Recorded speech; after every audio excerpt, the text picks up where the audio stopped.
Macron, l'art de la dissension, par Adam Rousseau. À l'heure où la France est un garde-manger en libre service, où les multinationales pratiquent l'évasion fiscale sans être inquiétées, où toutes les bouches affamées du monde s'arrogent le droit d'être nourries et soignées sur le dos des Français, Emmanuel Macron précipite notre patrie dans le chaos, afin de garantir le pouvoir à un régime aristocratique qu'il a lui-même bâti.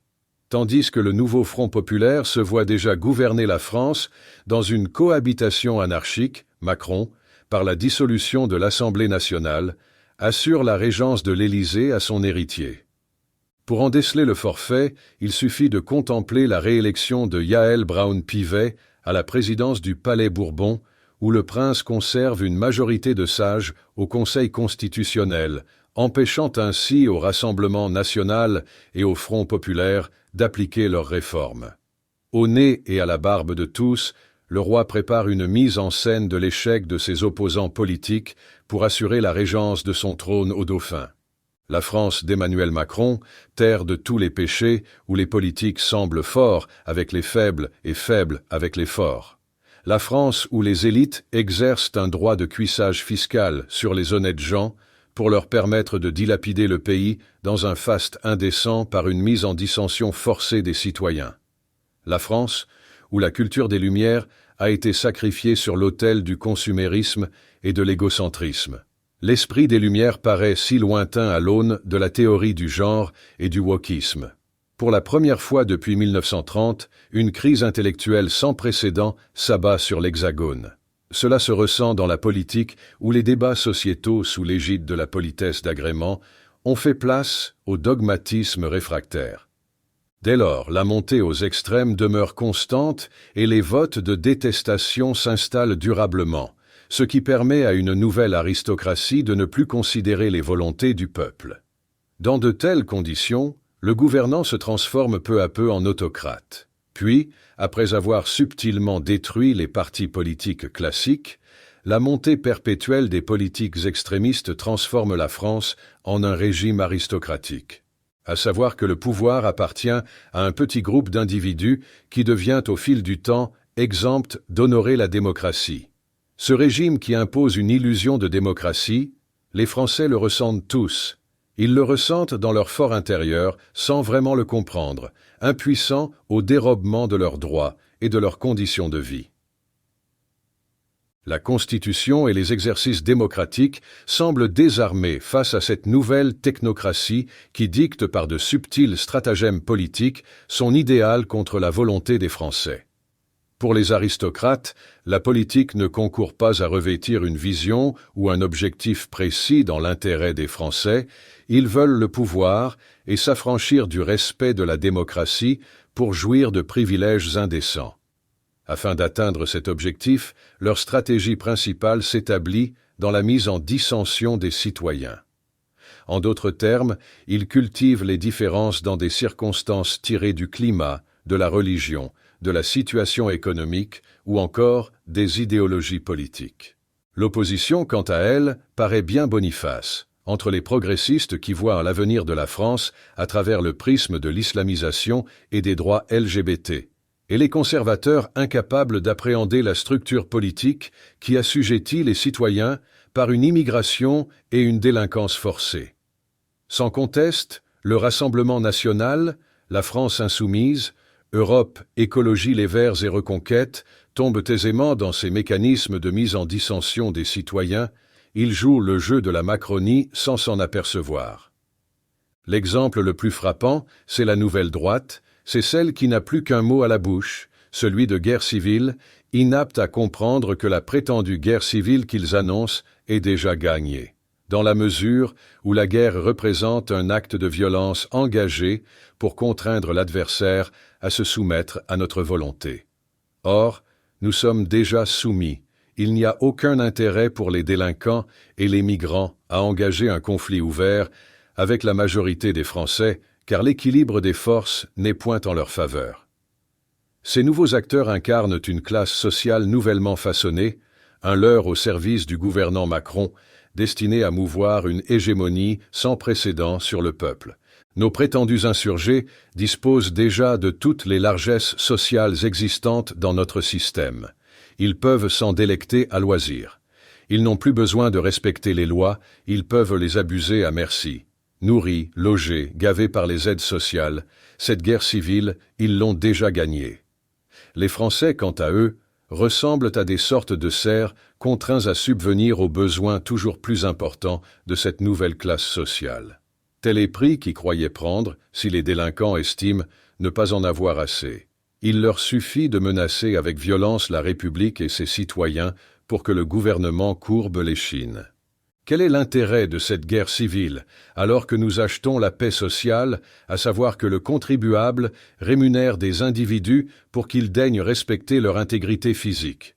Oui, messieurs, dames de l'extrême droite, votre guerre civile est déjà terminée avant d'avoir commencé. Cependant, quand une catégorie sociale en supplante une autre, il faut s'interroger sur l'origine des privilèges qui ont permis à ce prolétariat moderne de devenir les nouveaux privilégiés de notre République. Ces nouveaux individus ont-ils acquis tous ces privilèges par la force? Une fois encore, l'extrême droite se fourvoie. Ces nouveaux conservateurs qui agissent comme des canidés, qui aboient sur le premier mouvement suspect, il fut un temps où la droite savait raison garder. Aujourd'hui, elle ne sait plus distinguer la cause d'un problème de ses conséquences. En définitive, ce ne fut point une conquête de l'assistanat sur le contribuable qui leur permit d'acquérir privilèges sociaux et passe-droits judiciaires. Toutes ces largesses ont été offertes, dans un premier temps, par des gouvernements incompétents préférant cacher la poussière sous le tapis. Néanmoins, ce fut Emmanuel Macron qui prit conscience du potentiel de la délinquance, s'ensuivit de l'immigration. Non point une richesse pour les âmes françaises, mais un pouvoir démesuré pour quiconque aspire à se dérober à la démocratie et à imposer ses sombres desseins sur le peuple français. Pour Macron, les délinquants, les migrants et le prolétariat sont ses plus beaux joyaux. Ils représentent un cheval de Troie. De la sorte, Macron se profile en Agamemnon de la Ve République, un souverain empreint d'égoïsme, d'une capacité à se comparer aux dieux et n'hésitant point à fomenter la dissension pour préserver le pouvoir. Ces chevaux de Troie modernes ont permis à Macron d'ordonner la réforme des retraites, là où Jacques Chirac avait échoué avec la loi CPE.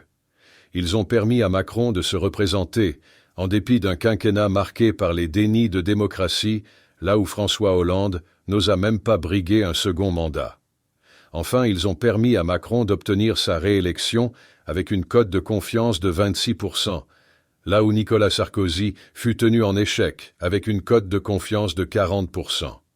En un mot, Macron a réussi là où tous ses prédécesseurs ont échoué. Aujourd'hui, il est plus fort que jamais. Il ne craint plus les Français en colère et se joue de l'opposition politique. Par la stratégie de la dissension, nous voilà donc assujettis à une nouvelle aristocratie, incarnée par des technocrates, par un gouvernement de juges constitutionnels, par la Cour européenne des droits de l'homme, par la Banque centrale européenne et par l'espace médiatique.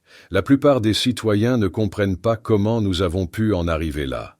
Pour nous, Français du peuple, voilà un triste sort de notre situation. La France a changé et nous y sommes impuissants.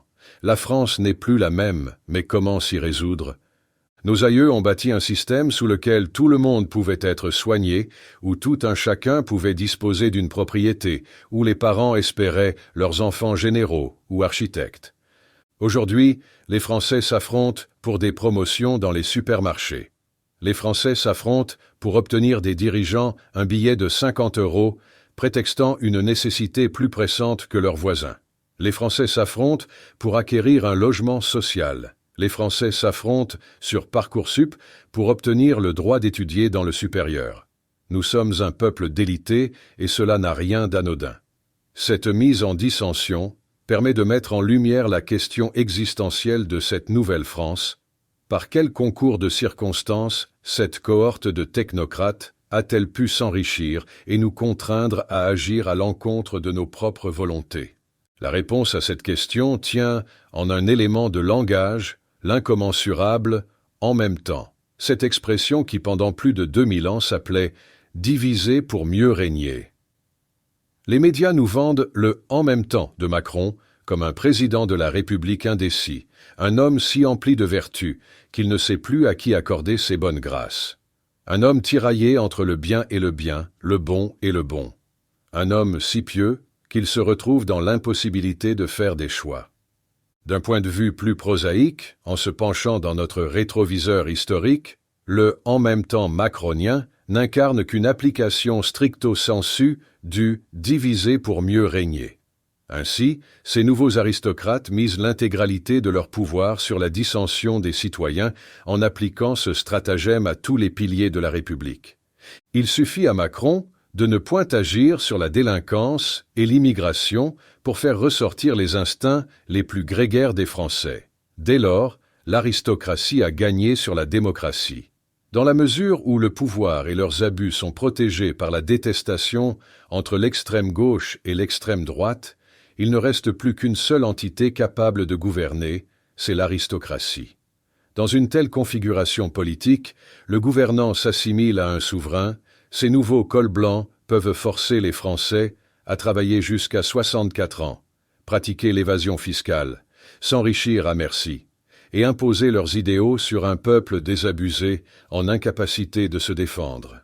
N'oubliez pas ce nouveau prolétariat caractérisé par la délinquance, l'immigration et tout individu désirant vivre au crochet du contribuable français.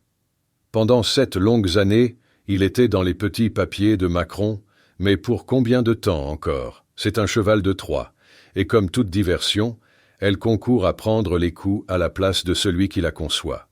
L'immigration et les délinquants ne sont pas les alliés d'Emmanuel Macron. Il n'a que faire de ces catégories de personnes.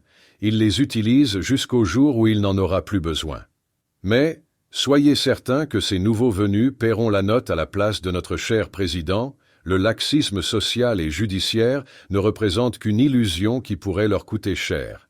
Après la réforme des retraites et les élections législatives, Macron a déjà besoin de remonter sa cote de popularité des suffrages de droite, alors il fait du management de corps social. Hier, les migrants étaient une chance pour la France. Aujourd'hui, ils sont des miséreux. Hier, il fallait les accueillir à bras ouverts. Aujourd'hui, il faut fermer les frontières. Finalement, ils ne demeurent pas si différents du contribuable français. Ils subissent et jouent un rôle de partition dans la grande symphonie du régime aristocratique. Les Français sont désabusés et ne comprennent pas ce qui leur arrive. Cet essai aspire à clore ce questionnement. Laissez-vous emporter dans le grand voyage du régime aristocratique, où la démocratie sous Macron ne constitue qu'un mirage.